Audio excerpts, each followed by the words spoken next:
Greetings, class. Reporting to you live from Atlanta, Georgia. I am doing my midterm reflection as a part of my practicum experience. So, just to describe a little bit about my practicum experience environment, it's an office workspace. My mentor is Natasha Powell. She serves as an academic advisor 3 on the Clarkston campus of Georgia State University. Currently, I'm working with her as a special assignments coordinator, helping to serve both students and staff through special assignments. And on a scale of 0 to 5, I would definitely give this practicum experience a 5 for outstanding because I'm able to gain multiple skills that I currently may have had but did not use a lot, as well as make a connection with both students and staff that I haven't previously had a consistent effort with doing so. So one of the components is taking on the task of special assignments. So special assignments are often given as tasks related to helping students develop, build, grow, things of that nature. And in the perimeter college orientation class that I am assisting with as a part of my experience, I am able to create assignments for students to use respectively in their class as number one, a way to learn more information about being exceptional college students, but number two, also as a way to build towards their grade in the course.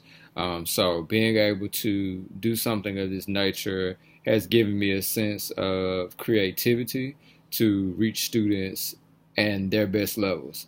And I think that's extremely important because a lot of students are given very generic, very blanket type of assignments sometimes, and those assignments kind of go over their heads and they're trying to realize, well, what's the purpose of me doing this assignment? I understand its relevance to the class, but what is its relevance to me as a budding college student? So, for example, one of the assignments that we gave after using a writing prompt, some of our students were uh, I don't want to say complaining, but they were more so talking about the dislike that they had for the English course and how it's kind of difficult to get into writing and a transition from being a high school to college. So my mentor, Miss Powell, decided, hey, I think it would be a good idea if we give them writing prompts. This will give them something to do in the meantime while we're doing some other things for the class.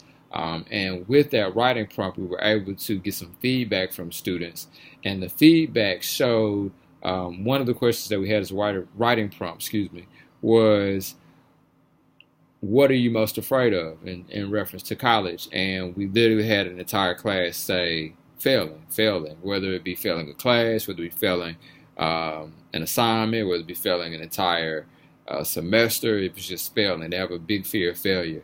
And out of a class of about 18 to 19 students, that was the response for 17 of them. So it's kind of like, okay, it's alarming to have that type of response from students who have all these different backgrounds and different resources, but however share the same nature of being in the classes together.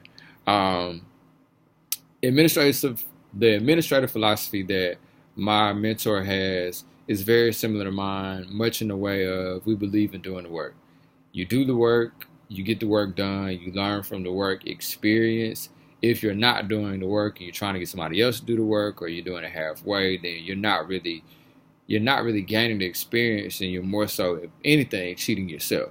So that's a top philosophy that we both have in common, to not make excuses and provide solutions rather than providing additional problems to a situation. So to be very solution focused when looking at certain situations with students, we have some students who may be dealing with some hardships, and I think it's good to address those hardships and acknowledge that they're there, but also find solutions that can help assist the student despite their hardship to have the same amount of equality and equity as other students in the course.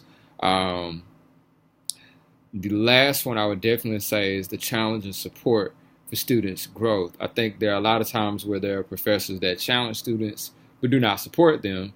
I additionally think there are professors that support their students but don't necessarily challenge them the way that they should. They kind of go by the task of the book, and then they just, hey, you guys do this assignment, complete the assignment, you get whatever grade you get, and the feedback is very minimal.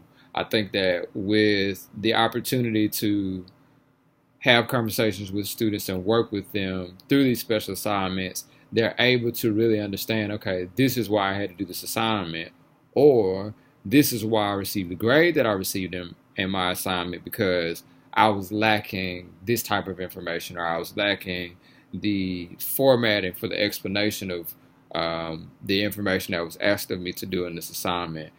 So the assignment that we gave as a follow-up to that was for students to explain what happens when you fail. So if you fail a course, if you withdraw from a course because you're in fear of failure, what does that look like? How many withdrawals are you allowed to have?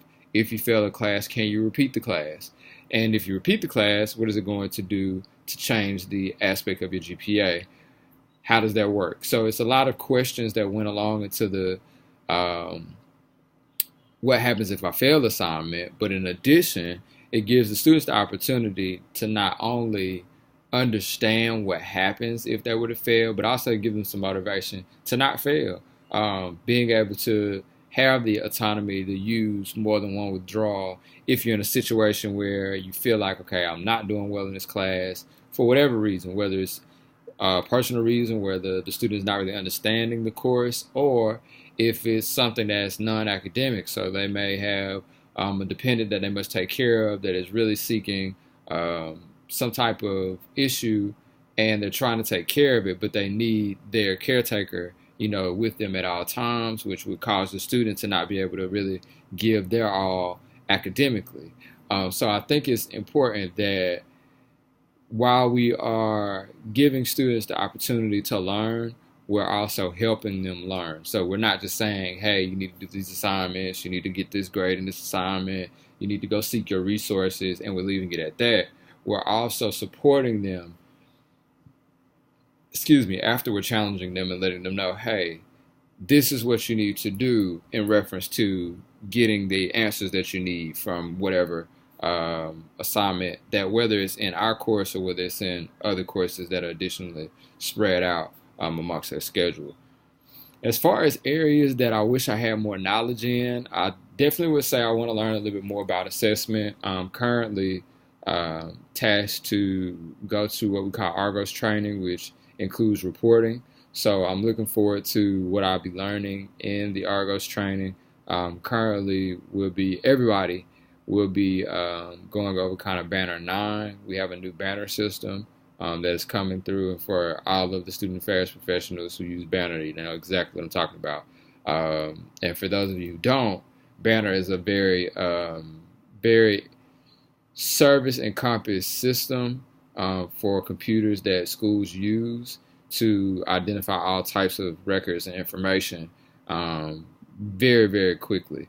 And a lot of times that information can be preventative. It can also be proactive to assist a lot of students in prevention from doing the wrong thing. So there are features on Banner that print out codes pretty much to prevent students from registering for certain classes because they're not meeting certain requirements based off of the information that is in Banner. And I think that it's important for me as a student affairs professional to understand how well it works as it relates to using it and being very versed in assessment. So my second one, I wrote this kind of down just to have it in my mind, was technological integration. And the technological integration, goes along with that, using tools such as Banner and reporting things in reference to assessment. We also have a data tracker called iPort at Georgia State University that gives us a plethora of information as it relates to student data and feedback, how many students are passing a certain class by semester, by academic year, and we're looking at certain trends. We're able to say, okay, these students are not doing well in this class over a period of time. Is it the class? Is it the way the class is being presented? Is it the time the class is being conducted? Things of that nature, so we can improve our standards as student affairs professionals, as academic affairs professionals, it's a really good tool to be able to understand how assessment works and being able to conduct it effectively. The last thing I wish I had more knowledge on was language acquisition. Quite honestly, I feel language can be a barrier or it can be a connection piece depending on the individual that is using it. So if I have students who speak a different language, although they may be fluent in more than one language, if I'm able to speak their native language or their language that is most aligned to them as individuals, then I think that the relatability that I can have with students, regardless of what position I'm in, can be amazing. For example, I'm very interested in learning a lot more Spanish. I learned some in high school, learned some in college as requirements.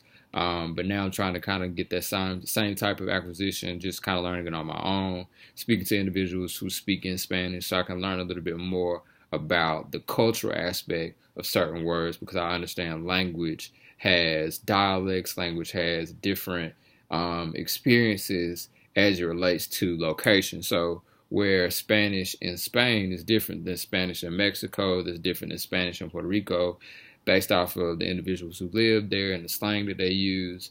It's interesting to learn both types of Spanish. And I think that being able to have that in my toolbox would be important for reaching out to students who may not feel comfortable with someone who doesn't really understand their culture, their heritage through their language. Not necessarily just being able to view them, but being able to communicate with them with their original language. Another language acquisition tool that I would want to pick up would be the ability to do American Sign Language. I think it's important that as a student affairs professional, I'm well-rounded and that I'm able to communicate with just about anybody, including those who speak through sign. And I think it's something that can be overlooked at times because there are individuals who kind of operate in their own world and not really thinking about how the world works, where there are others who may have the disability of hearing or the disability of sight, but they're still functioning individuals, they're still functioning citizens, and they're actually becoming more prevalent in the education field as technology grows and makes accommodations that make educating these students a lot more feasible and a lot more accessible to these students. And I think having that in my toolbox, like I said before, it just would be very influential, as well as it would be a connecting piece to students, and also it could be a connecting piece for faculty and staff too. So I think that it serves as a benefit to the university as well as a benefit to me as a student affairs professional. So that would be pretty much it. I'm really enjoying my practicum experience. I am hoping to listen to the practicum experiences of others, and I really appreciate the effort that Dr. Tobin has put into creating such a framework for us to go by and kind of really understand why we're doing what we're doing in our practicum experience. And I hope everyone is having the same type of experience I am. And if you're not, I hope it gets better.